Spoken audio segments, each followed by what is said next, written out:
So everybody, I wanted to firstly wish you a very good morning here. I'm in London and Justin is in very far away Singapore. So that's why we're an hour later, because Justin's been teaching today, and thank you for changing your schedules if you've joined us live. There are also lots of people we realise who aren't joining us live. So hello, whatever point in your day you're managing to listen. So we are ready to begin with our source for this week, which is Joanna Macy's The Great Turning, a piece from her work. We're really excited to be reading this, and something that's really precious to our hearts, both me and Justin and also the wider faculty of Third Space and people on our programs, is this thing about the state that the world is in. And many of us feel worried and scared and traumatized and small and powerless and all of these things, given the state of the world at the moment. And every day something else comes. Every day there's some new violence or transgression or sadness about how things are unfolding. And this feels important for us to be in discussion around. So we're going to begin with the reading. Justin's going to do this for us, and then we're going to have our usual chat about it. So and as we go, I'm certainly also aware that last week I kind of shared how I'm doing and everything, and I know that that's an important part of this. So as it unfolds, I'm sure that we'll get to also participate in a way that you get to feel into our worlds as well. I think we should begin with the reading, and Justin, you're going to do this for us. I'm going to say something actually before I read it. So the reason I'm in Singapore is that it has been the completion weekend of the professional coaching course that Lizzie and I are both involved with, that happens in various places around the world. So I've had the opportunity to fly out to complete with a class that I started with last year. And this reading, the topic of it has been really present for all of us, because we're sending 19 new coaches out into the world. And it seems to me that what Joanna Macy is talking about is what's called for. We had a long conversation about this today, about what it is to be someone who can respond to the world, who isn't just caught up in keeping things going the way they are. And of course, that's one way that coaching can be, is a way of how do I step into the culture as it is and just get better and better and better at it. But another way of going is to be someone who can take a stand, which is what I know we think coaches are for. So I'm reading this for all of us. I'm reading this for all of our graduates who are taking their step for the first time. And I'm reading this for anyone who's dedicating themselves to, as I came across this from Margaret Wheatley today, who says, when the world is in turmoil, there are always leaders who step forward. So this is in support of all of us who might be up for playing our part. And it's called Personal Guidelines for the Great Turning by Joanna Macy. Come from gratitude. To be alive in this beautiful, self-organizing universe, to participate in the dance of life with senses to perceive it, lungs that breathe it, organs that draw nourishment from it, is a wonder beyond words. Gratitude for the gift of life is the primary wellspring of all religions, the hallmark of the mystic, the source of all true art. Furthermore, it is a privilege to be alive in this time when we can choose to take part in the self-healing of our world. Lizzie, I have this idea that you should read the next bit. Okay. Don't be afraid of the dark. This is a dark time, filled with suffering and uncertainty. Like living cells in a larger body, it is natural that we feel the trauma of our world. So don't be afraid of the anguish you feel or the anger or fear. For these responses arise from the depth of your caring and the truth of your interconnectedness with all beings. To suffer with is the literal meaning of compassion. Dare to vision.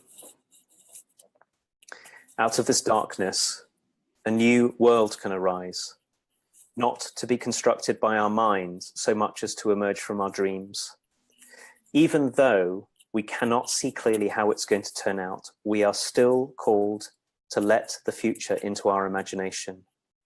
We will never be able to build what we have not first cherished in our hearts.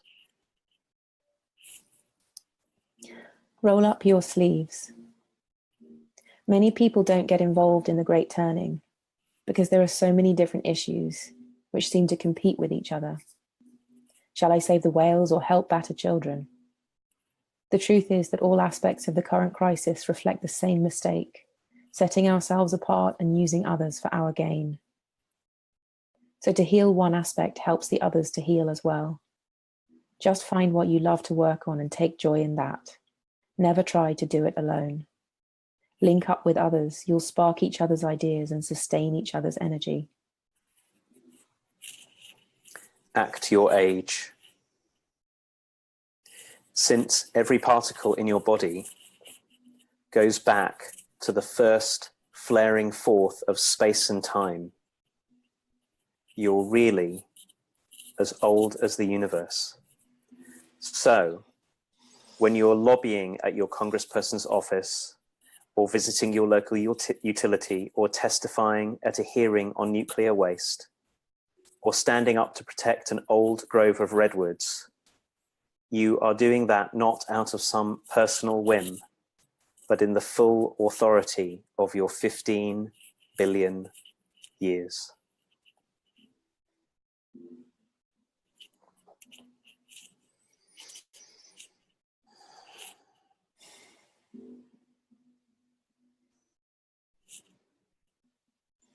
So I don't know about you, Justin, but listening and reading and speaking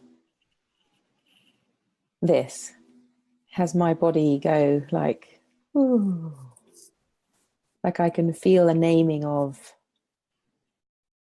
hundreds of important things that give a certain kind of bodily freedom around much which has me be anxious. So what Joanna is doing for me is to provide an intelligent voice and heart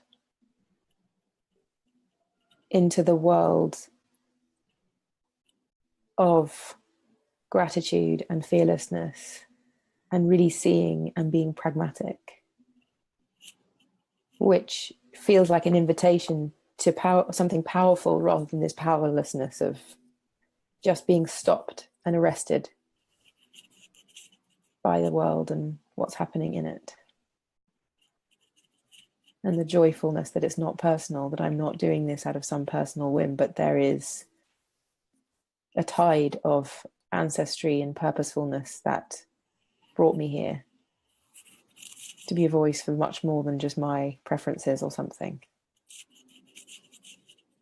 And that fills me with a kind of meaning.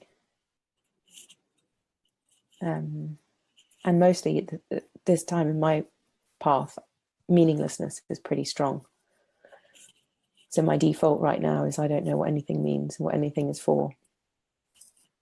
And I'm really acquainted with that. So it's not traumatic or something, it's just kind of normal. And I feel like this speaks of something that comes out of meaninglessness too. Something that can grow out of meaninglessness is this powerful something. So I'm feeling very settled and welcoming of all of the topics. and always grateful to hear your voice as well as my voice. It's like just to be read to is really luxurious. It is, isn't it? I was in Singapore exactly a year ago, the last time I was here, and it was just after the American election results, which had a huge impact on me, mostly in the midst of everything else that was already I knew about going on in the world, sent me into a terrible, apparently unresolvable spin of terror. And the hugest part of the terror for me was feeling separate from everything and feeling like there was nothing I could do but just wait, which of course is a terrifying place to be only subject to the world. And one of the things I'm really grateful for, I'm grateful for Joanna Macy in so many ways, and so much of her work is just brilliant and is really worth, I think, everybody finding out what she has to say. That she breaks through the sort of polarity of either it's all terrible and there's nothing I can do and no way to be, or a kind of naive hopefulness, which is, well, it'll work out. And neither of those get us anywhere. And I can feel the temptation of both in me. They're very strong. So when she says, I think the part that touches me the most today is that we're 15 billion years old. Because maybe part of what got us into the mess that we're in is our sense of separateness from everything. Like somehow we just arrived. I'm this separate self that just arrived on the earth, which either makes me terribly powerless or it makes me very powerful, because you know what, who cares? I can just really do what I want. Yeah. Which in the end is a very empty place to stand. And to remember that we are the product, or the that which has been brought forth by 15 billion years of the universe that we know unfolding and doing its thing, gives us both tremendous authority, which is always the capacity to make things, to write things, I love the connection between authorship and authority. So it gives us authority, and it also gives us humility. Like, let's remember that we're part of something giant that is also 15 billion years old. The bit I love about it the most is it also gives us responsibility. Because to know ourselves as ancient, to recover deep roots that don't, this is what I think is so brilliant, and I'm just finding this for the first time as we're talking about it, is to know ourselves this way. We don't have to find ourselves, we don't have to locate the story of our ancestors and say, this is the story of my people or of my land or of my nation, and I declare myself part of it. We just have to know ourselves as part of existence as a whole, and now we can act because we have the deepest roots imaginable. And it doesn't matter whether or not you share the same recent, our human history is so tiny relative to 15 billion years of history that we are equally the inheritors of. So it's both incredibly kind writing and fierce, and it's genius because it can liberate us from the sense that nothing will ever change, by reminding ourselves of something much bigger that has never changed. Mm-hmm. I don't know if I'm saying that clearly enough, but what we're in is so big, but it's also so tiny. Yeah. We could turn things round. It's a lot of work, but boy, can we turn things around. We're not stuck. There's everything to play for here and to work for. Yeah. So I'm feeling all of that, and feeling what it's like to be in conversation about it as well, to not just be sitting in my room here on the 29th floor reading something, but to be in relationship with you, Lizzie, and of course with anybody else who happens to find their way into this. We're all in this together. We're all 15 billion years old and have the same authority and the same responsibility. Yeah. And it's funny, Justin, I'm particularly moved by the 15 billion part too, as well as the rest of it. But I feel like there's 15 billion years and there is relationship with each one of those billion years. So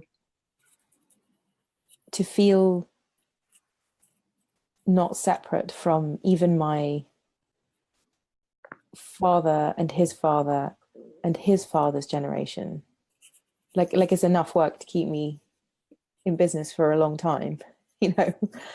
And having that possibility plus the kind of feeling, I guess, of the ancestry, of the beforeness of anything I can consciously right now know, feels like a really big invitation.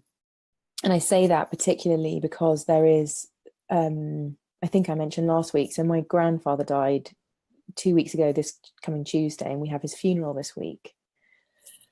And much is being discussed and revealed in our family because of his death and us finding letters and pictures and all this stuff.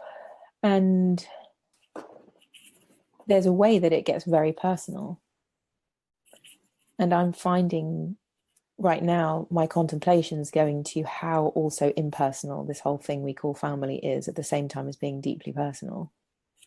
Like there's something playing out that is of these 15 billion years in each of our families, in each of our systems, and in each of our coaching relationships, and in each of our coaching trainings, and in each of our team meetings that we have together. Like any constellation is birthing something out of those 15 billion years.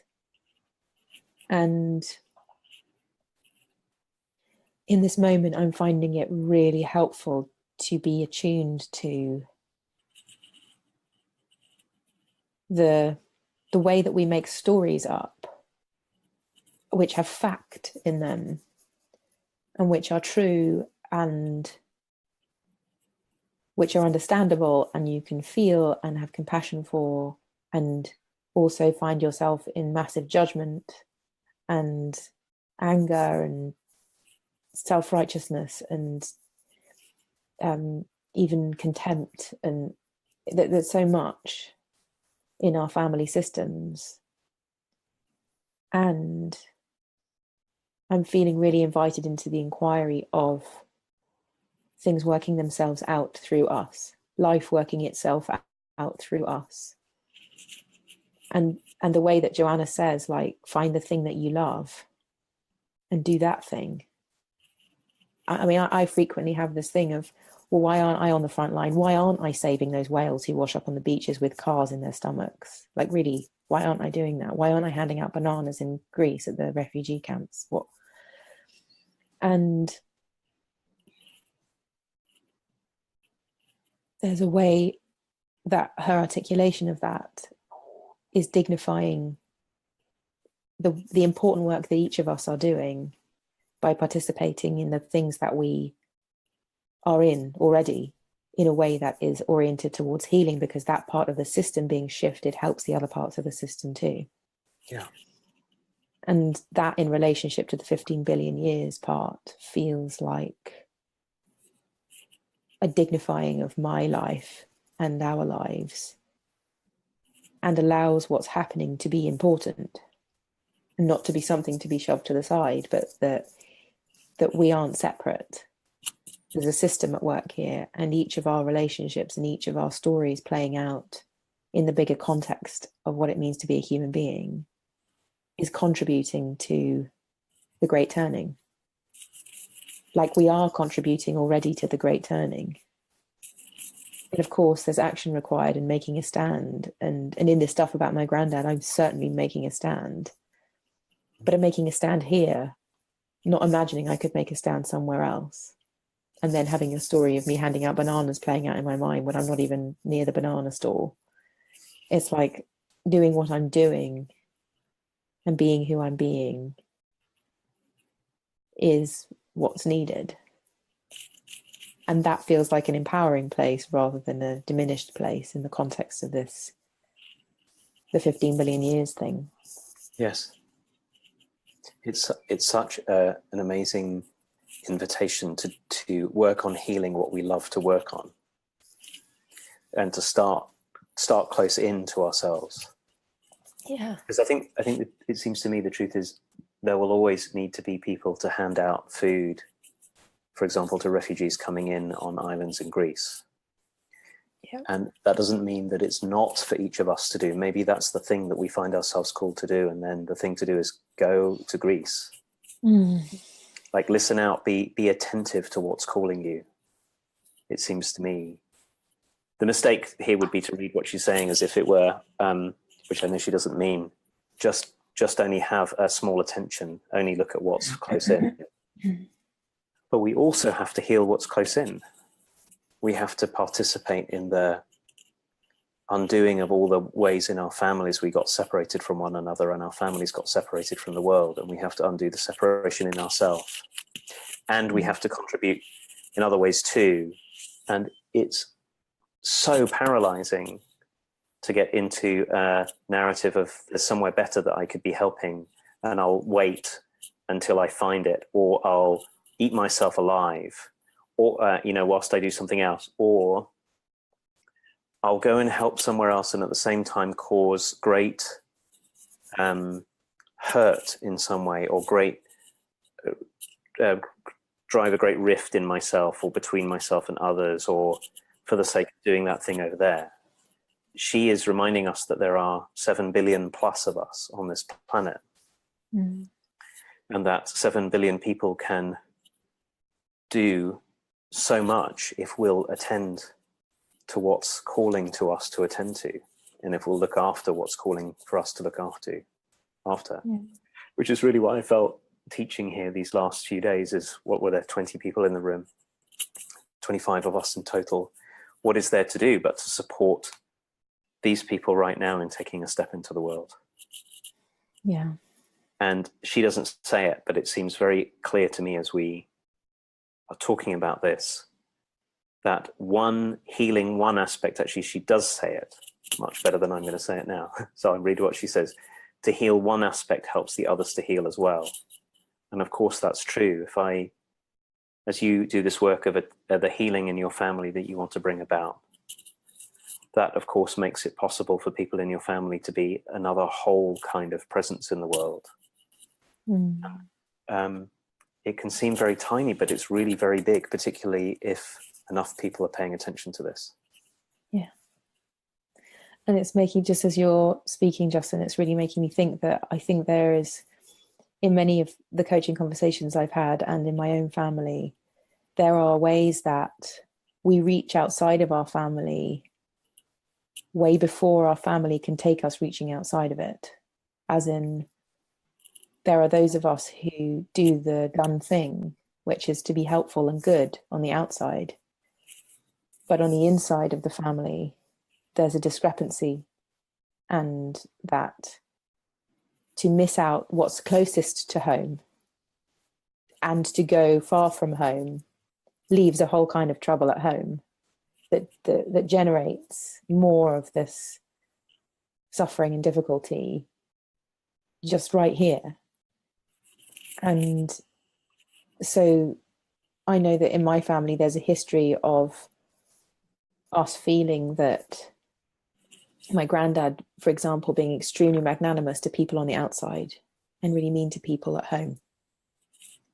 And so stretching himself into the whales and the bananas in Greece, and the people at home really not having any of what they need as a human being, as in somebody to be around and be with them and do bath time and have sandwiches made for them. And by somebody that they want sandwiches made by. And I'm really feeling the importance of home. And if each of us would attend to home in a healing fashion, with consciousness and with understanding, it also makes so much more possible further out into the world. But it there has to start somewhere close. Yes. It feels really important. Yes. And also people who are mums and who can't go to the whales because they have a tiny little baby that they are bringing into the world, or 3 teenage children, and dads. It's like, yes, to extending ourselves further into the world and that part of the world is no more important than this part of the world, that it's all equal, that we all deserve, every single one of us, attention and to be in each other's being. I've been reading and thinking a lot, Lizzie, about hate in politics and about how things spread on social media, which of course we ourselves here are trying to do something that can spread on social media too. And it seems to me that it's becoming ever clearer to me that one of the things that we each need to do when there are forces in the world that will split us apart and have us human beings despise one another, that the first step is to speak out. Yeah. We need as many people in the world who can see something different to say stuff, to write stuff, to respond to what's hateful that they come across, to all of that. And the reason I'm saying this now is because our capacity to do that, our capacity to take a stand on behalf of something that Joanna Macy is inviting us into, is not separate from how we care for the people close to it, care for the people close to us, and how they care for us. So it would be also a mistake, I think, to take what we're saying to one another as if it were forget the world and just attend to home, or just attend to the world and, you know, who cares about what's going on close by. They're one and the same thing. So this roll up your sleeves, which is the part that we've been talking about, is also don't be afraid of the dark.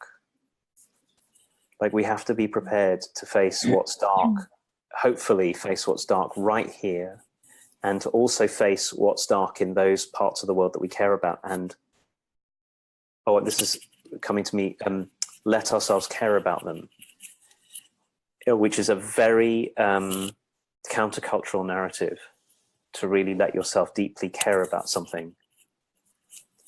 Because mostly we're taught you should only care about it, what if it pays you money or gets you status or gets you ahead. Yeah. I remember hearing in a very dispiriting way some young people on a school video promoting a school saying, you know, I studied this subject because it helps me to get ahead of everyone else. Which is exactly the same thing. We have to give up this. But I'm echoing what you're saying, is that how can we learn to become people who do that and have people around us able to do that if we're not prepared to also do it right where we're situated, with our neighbours? Yeah, and I don't know about you, Justin, but my capacity to do anything sensible in the world does rest on me having support from very close by. I can't do the things that I do without knowing there's a place to return to when it all goes wrong. Right.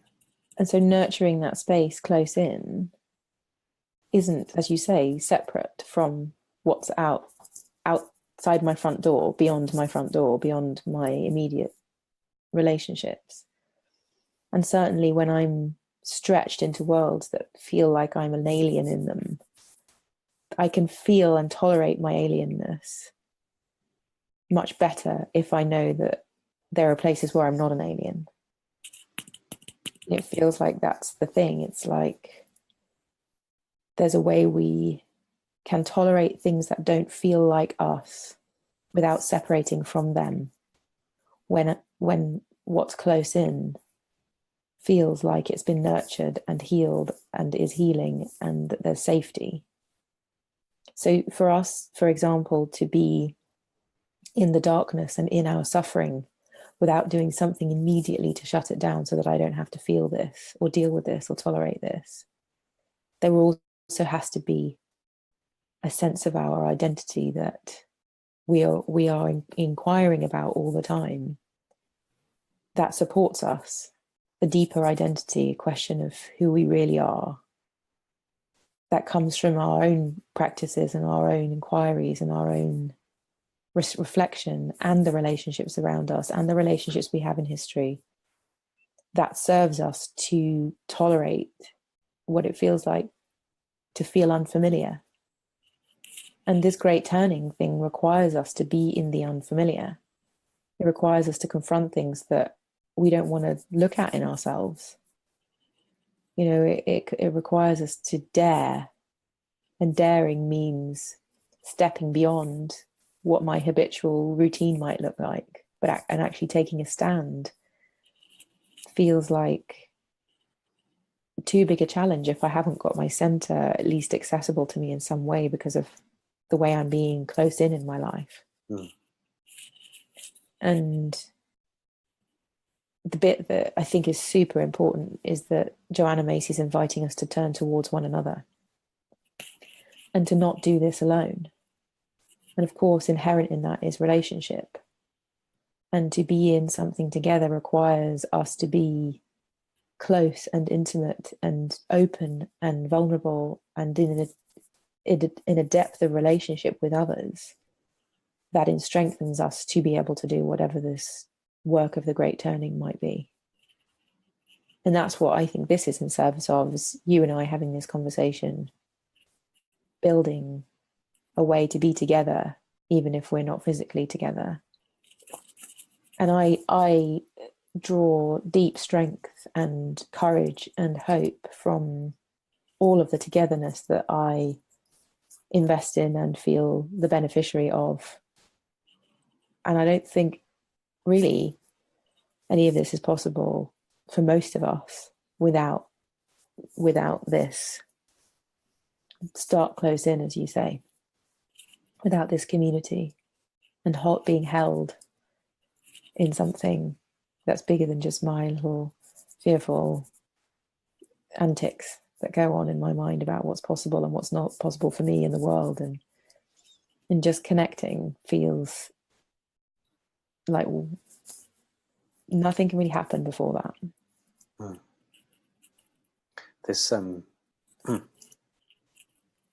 can see we're coming to the end of our published time already, but I do want to say this because it's implied in everything that you're saying, is that it is about our families, of course, but it's not the case that everybody has a family which is safe enough to do this work in.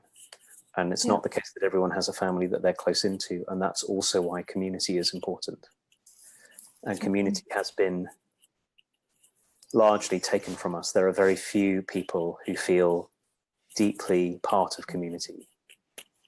And of course, I agree with you, Lizzie, that partly what we're doing here is extending the sense of community that we've been making already in this thing that we call third space, and finding a way to extend it more widely and to create all different kinds of community, because like you say, we actually can't do this unless we're in it together. And having a community that can get committed to the kind of things Joanna Macy talks about is also a way of having communities that don't wall us off from the world, because that's the other way community can go, is only people who are like me, only people I like. But it's such a different thing to say we'll turn towards life, but we'll turn towards life with one another. Yeah. So I learned this word from you a couple of weeks ago. I feel enhopened, which is such a fantastic Lizzie Wynne way of saying things that I'm taking up. Yeah. I feel enhopened by being in this conversation and by